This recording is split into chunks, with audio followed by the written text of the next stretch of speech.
प्रयागराज में जो है अब बाढ़ का खतरा मंडराने लगा है। अब जो है करीब 75 से 76 मीटर तक यमुना और गंगा का पानी पहुंच चुका है।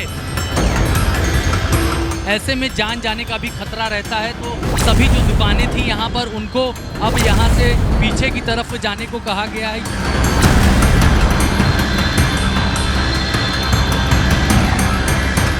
जो जल पुलिस है वो बेहद अलर्ट मोड पे रहती है और महज चंद मिनटों में ही यहाँ पर रेस्क्यू ऑपरेशन कर लिया जाता है।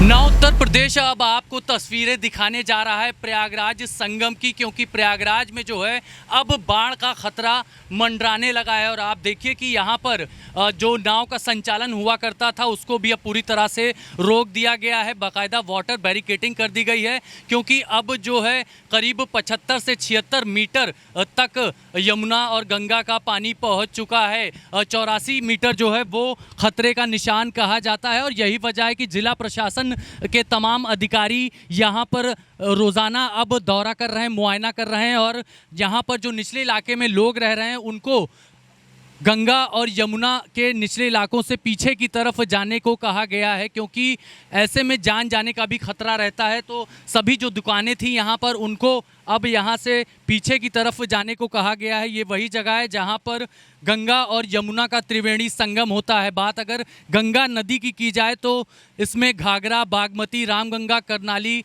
गंडक, कोसी, काक्षी, सोन जैसी प्रमुख नदियाँ मिलती हैं। और गंगा नदी करीब 2525 किलोमीटर लंबी है और उत्तराखंड के गंगोत्री से निकलती है। और वहीं यमुना नदी की कुल लंबाई करीब 1376 किलोमीटर है और एक तरह से ये सहायक नदी कही जाती है। तो यमुनोत्री से निकलती है और यहाँ पर संगम होता है गंगा और यमुना का। ये देखिए किला घाट की तस्वीरें हम आपको दिखा रहे हैं।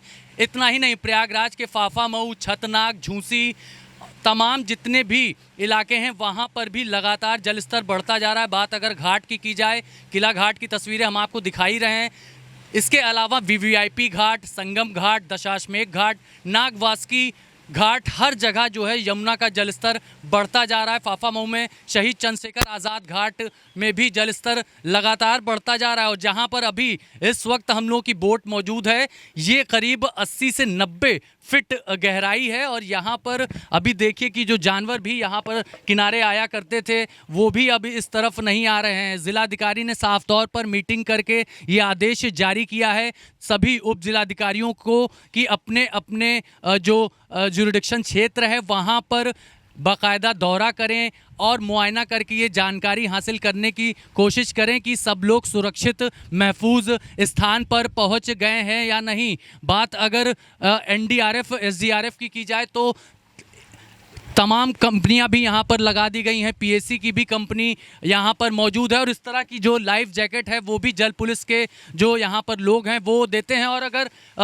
किसी भी तरह की कोई खतरा महसूस होता है तो बाकायदा इस तरह से सिग्नल दिया जाता है, सीटी बजा करके तुरंत जल पुलिस यहाँ पर मदद के लिए भी पहुँचती है, रेस्क्यू किया जाता है। क्योंकि नए यमुना ब्रिज से भी कई लोग यहाँ से जंप करते हैं, आत्महत्या करने की कोशिश करते हैं। ऐसे में जो जल पुलिस है वो बेहद अलर्ट मोड पे रहती है और महज चंद मिनटों में ही यहाँ पर रेस्क्यू ऑपरेशन कर लिया जाता है। चूँकि अभी पर्वतीय इलाकों में ज़ोरदार बारिश हो रही है, यही वजह है कि गंगा और यमुना का जो जलस्तर है पूरी तरह से आप देखिए कि अपने विकराल रूप में अब आ गया है। और अब जल्द ही हम कह सकते हैं कि जो प्रयागराज का सबसे प्रसिद्ध मंदिर है श्री बड़े हनुमान मंदिर यानी बंधवा वाले हनुमान जी, लेटे हनुमान मंदिर भी अब कुछ दिनों में हम देख सकते हैं कि शायद माँ गंगा उन्हें भी स्नान कराने पहुँचेंगी। तो इस तरह से जो प्रशासन के लोग हैं वो पूरी तरह से अलर्ट मोड पर है और यही वजह है कि ना उत्तर प्रदेश आपको पल पल की अपडेट देता रहेगा जैसे जैसे यहाँ पर बाढ़ का खतरा बढ़ेगा। बड़ी बात यह है कि आम जनमानस की जान को खतरा ना हो, इसके लिए प्रशासन और जल पुलिस लगातार अलर्ट मोड पर है। वीडियो जर्नलिस्ट विक्रम के साथ अभिषेक पांडे, ना उत्तर प्रदेश।